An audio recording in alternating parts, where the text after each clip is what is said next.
पुढे त्या रेल्वेला आहे की बांधते गोट्यावर हाय होय पाणी तिथं काल पाजला असेल ना खाली काल तिथं नव्हतं नाही पाणी राव तिथं नाही पाणी त्या गोट्यावर काय झालं मेंढर आता ताण आहे दुपारचे 2 वाजलेत जवळजवळ ताण लागली मेंढरला हिथं कुठला हिथळच आहे ना हिथं असेल की काय म्हणते हाय हो दिसतंय पाणी पण चिखल दिसतंय जास्त उतराय ते तिकडून मोरून उतराय मेंढराला लागली ताण आता दुपारच्या 2 वाजलेत आम्ही पुढे चलतोय मेंढर मागे चालतात चला पाणी पाजूया आपण इकडे जाऊया आता काय मित्रांनो आणि ह्या तलावामध्ये आता पाणी पाजायचे हाय पाणी भरपूर जरा ताणलेत तिथे एका ताईंनी मगाशीच पाणी पाजले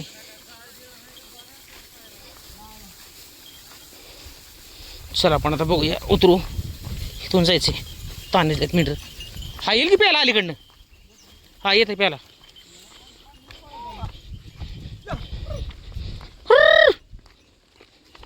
चला मस्त पाणी आहे प्यायला येतं प्यायला सगळे पितात आता काय अडचण नाही ठीक आहे हे बघा मेंढर आता सगळी यायला लागली त्याला वळणीच बघितलं सगळी तळ्यामध्ये मेंढर येतात आता एकदम येतील सगळीच लॉट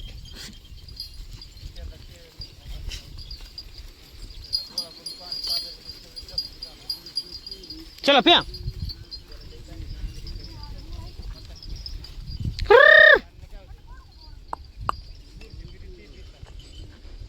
चल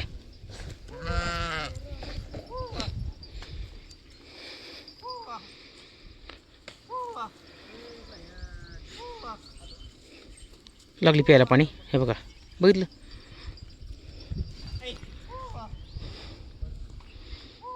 ज्यांना ज्यांना ताण आहे तेवढी पितात मेंढर पाणी ज्यांना ताण नाही ती पिणार नाही शक्यतो ही बाकीची इकडे थांबलेत आता बघितलं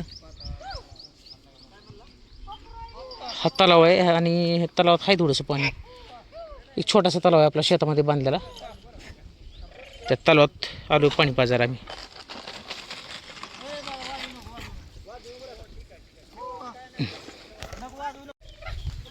बघूया पितात का आता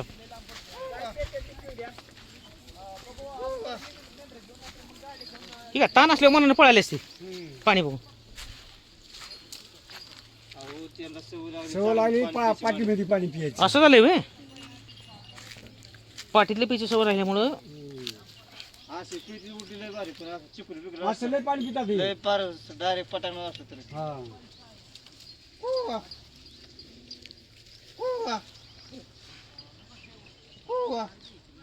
काही जण पाणी पिलेत काही जणांना प्यायचं राहिले ठीक आहे बघूया मेंढर एका ठिकाणी चला हा तिसरा ब्लॉग आहे मित्रांनो सावकाश रे वाजवू नका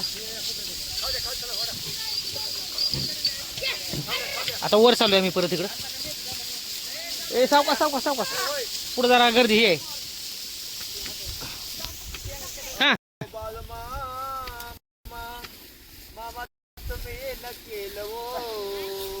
चलो दे तुमच्या येण्यानं जीवनाचं सोनं झालं ओ ओके जीवनाचं सोनं झालं ओ लागले या चाहूल ग उमटलं पाऊल ग मामा तुम्ही येणं केलं ओ मामा तुम्ही येणं केलं ओ अहो बाळू मामा मामा तुम्ही येणं केलं ओ तुमच्या येण्यानं जीवनाचं सोनं झालं ओ तुमच्या येण्यानं जीवनाचं सोनं झालं ओ जय बाळू मामा जय बाळू मामा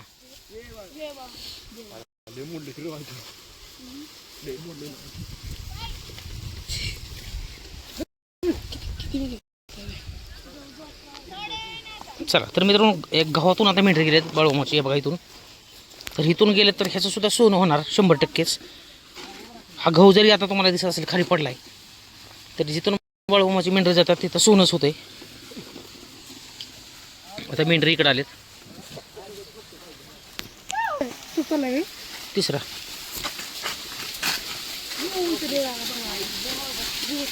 चला इथं सागाची झाड आहे ती सगळी आता ह्या सागाच्या झाडाच्या वनामध्ये आलोय मेंढर चारायला मित्रांनो बघितलं.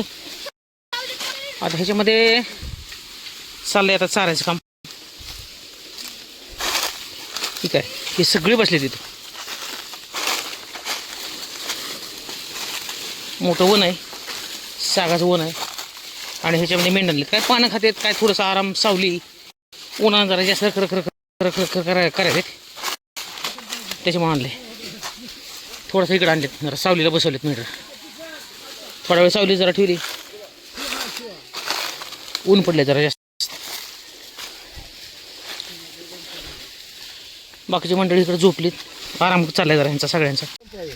तर काय केलं मित्रांनो, आता दुपारी थोडं रेस्ट घेतली सगळ्यांनी आणि सगळ्याचं जेवण चाललंय. आता सगळे जेवण करतायत, तुम्हाला दाखवतो इथं आराम चाललाय सगळ्याचा. सगळे जेवण करतायत. या जेवण करायला म्हणतात. ठीक आहे, जेवा. ठीक आहे, तुम्हाला मी पुढच्या कॅमेरा दाखवतो. आणि इकडे मेंढर आहेत, ह्यांचा पण आराम चाललाय, तुम्हाला ते पण दाखवतो मी. झाड आहेत सगळी आणि ह्याच्यामध्ये थोडा मेंढ्याचा आराम चाललाय. मेंढ्यांनी खाल्ले पोटभर, बऱ्याच ठिकाणी आता बघितलं असेल तुम्ही, पोटभर त्यांनी पण खाल्ले. आणि त्यांचा आता आराम चाललाय. जरा थोडं सावलीला आम्ही उभा केलं, सागाची बाग आहे, झाड आहे इथं, आणि ह्याच्यामध्ये आराम चाललाय. आणि जे सगळे मेंढ्या राखणार आहेत आजचे, जे सेवा करायची आज मेंढ्याची, ते सगळे आज इथं दुपारचा त्यांचं जेवणाचं चाललाय प्लॅन सगळ्याचा. तर जेवायला या म्हणतात. तर मित्रांनी डबे आणलेत घरनं, हे बघा सगळ्यांनी. आणि सगळ्याचं नियोजन चाललंय जेवायचं.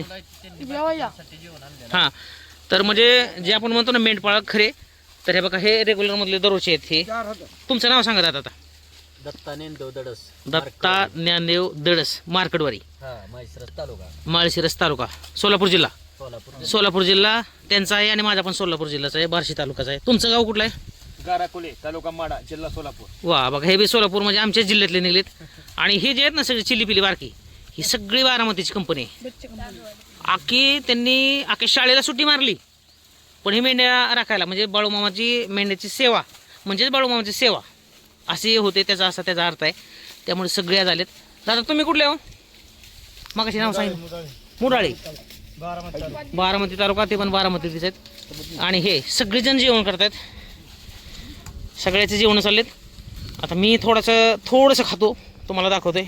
बघू थोडासा तुकडा मला द्या इथंच.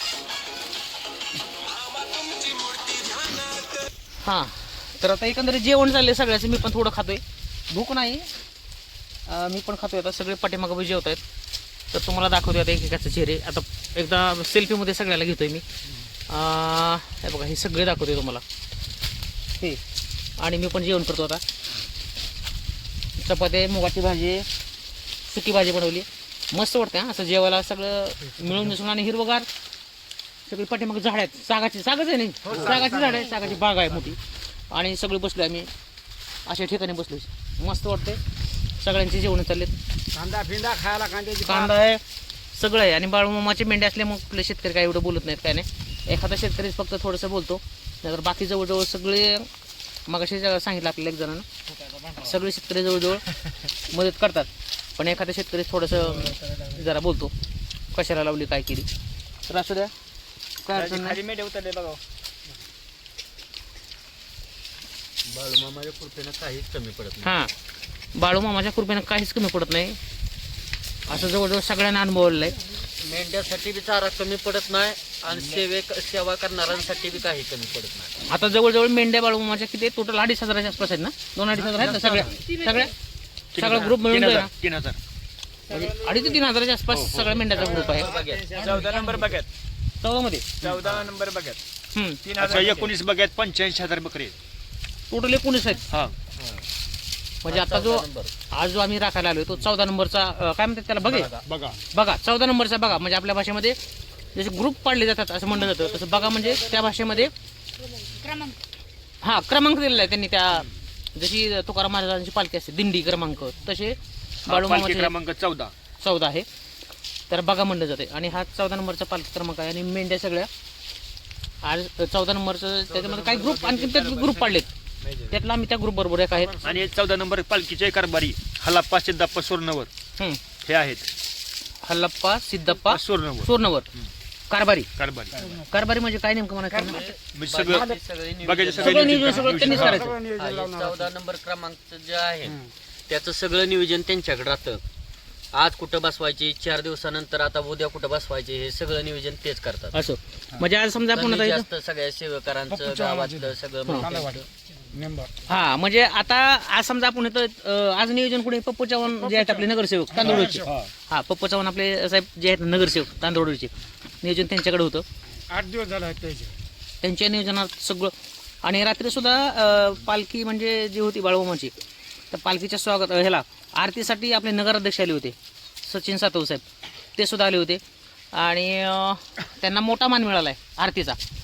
रात्री आपण आलो होतो, रात्री मी पण आलो होतो, सगळेच होते रात्री, सगळेच होते. मस्त वाटतं. आता जेवण वगैरे सगळ्यांचं झालं जवळजवळ, पाणी हे पिलेत. चला तर आता हा तिसरा ब्लॉग इथंच थांबूया. जय बाळमामा. जय बाळूमामा. जय बाळू. जय बाळूमामा. जय बाळमामा.